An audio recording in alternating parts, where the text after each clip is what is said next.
কাটোয়া ১ নম্বর ব্লকের গীতগ্রাম এলাকার একটি রাষ্ট্রায়ত্ত ব্যাংকের সিএসপিতে টাকা রেখে প্রতারিত হয়েছিলেন গ্রামের বহু মানুষ। এলাকার এক ব্যক্তি সৌমেন্দ্রনাথ কুণ্ডু বহু মানুষের কাছে টাকা নিয়ে ব্যাংকে তিনি আর জমা করেছিলেন সেই টাকা। এর পরবর্তী সময় কিছু দিনের মধ্যেই ওই ব্যক্তি আত্মহত্যা করে নেন।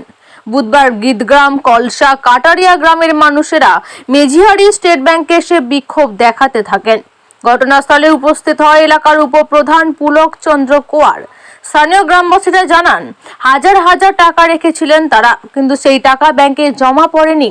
তার কিছুদিনের মধ্যেই ওই ব্যক্তি মারা যান। টাকার দাবিতে দিন মেঝিহারি স্টেট ব্যাংক ঘেরাও করেন তারা। গীতগ্রাম পঞ্চায়েতের উপপ্রধান পুলক চন্দ্র কোয়ার তিনি এদিন ফোনে জানান, মানুষেরা প্রতারিত হয়ে মেঝিহারি ব্যাংকের শাখায় আজ তারা গিয়েছিলেন। ব্যাংক ম্যানেজারের সাথে আমাদের কথা হয়েছে, যাদের বৈধ কাগজপত্র রয়েছে তাদের টাকা ফেরত কিভাবে রিটেক যাদের বৈধ কাগজপত্র রয়েছে তাদের টাকা কিভাবে দ্রুত ফেরানো যায় সেই বিষয়ে ব্যাংক ব্যবস্থা করবে বলেও আশ্বাস দিয়েছেন। আমাদের সমস্যা হচ্ছে, আমাদের গীতগ্রাম সিএসপি ব্যাংকে ছিল, মেজিরি থেকে দেওয়া হয়েছিল। তো ওখান থেকে আমরা পয়সাগুলো জমা করেছিলাম ব্যাংকে। তো ব্যাংকের পয়সাগুলো উনি এখন মারা গেছে, আমাদের অ্যাকাউন্টে পয়সাগুলো 1 টাকাও জমা করেনি। তো এটাই আমাদের বিচার চাই। আপনার নাম কি? আমার নাম রেজিনা বিবি।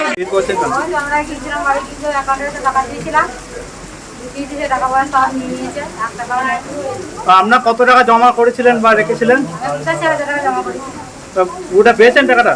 না, 5,000 টাকা 80,000 টাকা নিয়ে কি নাম যার কাছে রেখেছিলেন তার নাম? সৌমেন্দ্র কুণ্ডু। ক মাস ধরে পাচ্ছেন না টাকাটা? টাকাটাই তো দিয়েছে, 3-4 মাস রেখেছি। বা কিছু বলে গেছিল বা কোথাও টাকা পাবে কি পাবে না বলে গেছিল টাকাটা? ব্যাংক আমি বলেছিলাম যে আমার টাকা পয়সা তুলছি, আমার টাকা পয়সা কিছু হবে না। তো বলছে না কিছু হবে না, টাকা পয়সা রেখে দাও, টাকা পয়সা কিন্তু ব্যাংকে মরেছে এই বলেছে, দিয়েছে টাকা পয়সা নিয়েছে রেখে দিয়েছে। আপনার কত টাকা গেছে? আমার 80,000 টাকা দিয়েছে। আপনার নাম, বাড়ি?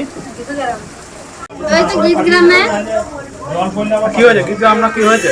এই ব্যাংকে পয়সা রেখেছিল, আমার স্বামী রেখে এসেছে 70,000 টাকা, আর তো পেলাম না টাকা। কত টাকা রেখেছিলেন? 70,000 এই টাকা কি ফেরত পাবেন ভাবছেন না? বলছে, তখন কি করবে কি জানি, ফেরত দেবে না কি করবে। আজকে কোথায় এসেছেন? এত ভিড় করে কোথায় এসেছেন? তাই দেখি ইয়েতে মেজিরি ব্যাংকে। আপনার নাম? রানু পণ্ডিত, বাড়ি? গীতগ্রাম। ব্যাংকে ভিড় কারণটা কি? সবাই বলে পয়সা রেখেছিল, পয়সা ওদের অ্যাকাউন্টে জমা করেনি। সে মাঝখানে বলে সুইসাইড করে মারা গেছে, এই জন্য এখানে আন্দোলন করা হচ্ছে। ক মাস হলো আমাদের? মানে পয়সা জমা করা হয়েছে ঠিক নেই, কারণ 2 বছর ধরে 1 মাস, কারণ এরকমভাবে হয়েছিল। কেসটা হয়েছে 1 মাস। যে ব্যক্তি করেছিল তার নাম কি জানেন? শুভেন্দু কুণ্ডু। কার কত টাকা গেছে মোটামুটি? বা সেটা এখন আনুমানিক বলা যাচ্ছে না, প্রায় আনুমানিক টোটালটা যেটা বোঝা যাচ্ছে 2.5 কোটি টাকা হবে। প্রায় ম্যাক্সিমাম গ্রামের অর্ধেক মানুষই হয়ে যাবে আমাদের গ্রামে। আমার নাম? বিশ্বজিৎ দাস। নমস্কার, এটা গীতগ্রাম পঞ্চায়েতের প্রধান বলছেন তো? হ্যাঁ হ্যাঁ স্যার, হ্যাঁ নমস্কার, আপনার নামটা একটু বলুন। আমার নাম পুলক চন্দ্র কোয়ার। দাদা, যে দেখলাম আজকে মেঝিহারি স্টেট ব্যাংকে আপনার এলাকা থেকে মানুষরা ভিড় করেছিল, কি কারণটা বা আপনি ঘটনাটা নিশ্চয়ই জানেন, কি ঘটনা ঘটেছে বা? হ্যাঁ, ঘটনাটা জানি বলতে, আমাদের গ্রামে একটা SBI এর একটা সিএসপি ছিল। এবার সিএসপিটা চালাতো সৌমেন্দ্রনাথ কুণ্ডু বলে এক ব্যক্তি, আমাদের ছোট, আমাদের ভাই তুল্য হবে আর কি। এবার গ্রামের মানুষ তো বিশ্বাস করে তার ব্যাংকে টাকা রাখতো, দেনা করতো, তুলতো। এবং গ্রামের একটা বড় অংশের ঘোষ সম্প্রদায় আছে, ওরা গরুর দুধ বিক্রি করে ওরা রেগুলার টাকা তুলতো, কেউ হয়তো সপ্তাহান্তে টাকা তুলতো। এইভাবে ওদের সাথে একটা যোগাযোগ ছিল এবং ওইভাবে টাকাগুলো কিন্তু সবাই তুলতো। এই বিশ্বাসটা তৈরি হতে হতে গ্রামের মানুষ হয়তো ধান বিক্রি করে কিছু টাকা ওর কাছে রাখতো, একটা ফিক্সড ডিপোজিট করেছে। কিন্তু দেখা যাচ্ছে কি, কোনো মানুষ হয়তো দেখা যাচ্ছে যে 1 লক্ষ টাকার একটা ফিক্সড ডিপোজিট করার জন্য ওকে টাকাটা দিয়েছিল। সে বুকে বলেছে যে আপনাকে আমি 10টা করে 10,000 টাকার কাগজ দেবো। প্রথম 10,000 টাকার কাগজ যেটা ও দিয়েছে সেটা একটা নির্দিষ্ট ডেটে দিয়েছে, সেটা কিন্তু অরিজিনাল। পরের দিন আবার ওই কাগজেরই জেরক্স, ডেটটাকেও চেঞ্জ করে দিয়ে একটা দিয়েছে। তারপর দিন আবার ওই কাগজেরই জেরক্স। এইভাবে 9টা ফলস কাগজ, একটা সঠিক কাগজ। তাহলে 90,000 টাকা চলে গেল।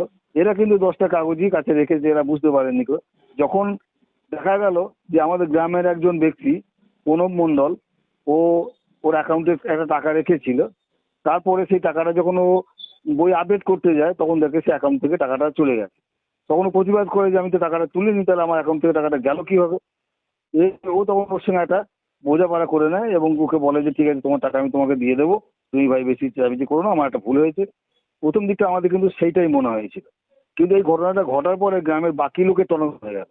তারা তখন একে একে কেউ ব্যাংকে যাচ্ছে, কেউ নিজে আসছে, এইভাবে বই কেউ বলছে হয়তো বই আপডেট করে দাও, এইভাবে বইগুলো আপডেট করার চেষ্টা করেছে। তখন আস্তে আস্তে দেখা যাচ্ছে যে গ্রামের একটা বড় সংখ্যক মানুষের এইরকম ভুল ধরা পড়ছে। ও বুঝতে পেরে দু একটা দিন মানুষকে বুঝিয়েছে যে তোমার আমি এটা ঠিক করে দেবো, তোমার টাকা পেয়ে যাবে, তোমার এই হবে সে হবে, বুঝিয়েছে। এই বোঝাতে বোঝাতে একটা সময় এসছে কি, ও যখন বুঝতে পেরেছে যে একটা বিরাট অঙ্কের টাকা, আমাদের যতটুকু ধারণা আমাদের কাছে যে লোকগুলো এসেছিল এবং যা বক্তব্য রেখেছে বা আমাদের মাধ্যমে অ্যাপ্লিকেশন হয়তো আমরা অনেককে লিখে দিয়েছি, সেগুলো ব্যাংকে আমরা কিছুদিন আগে আমি নিজে থানায় গিয়ে এসআইকে একটা মাস অ্যাপ্লিকেশনও দিয়ে এসেছি।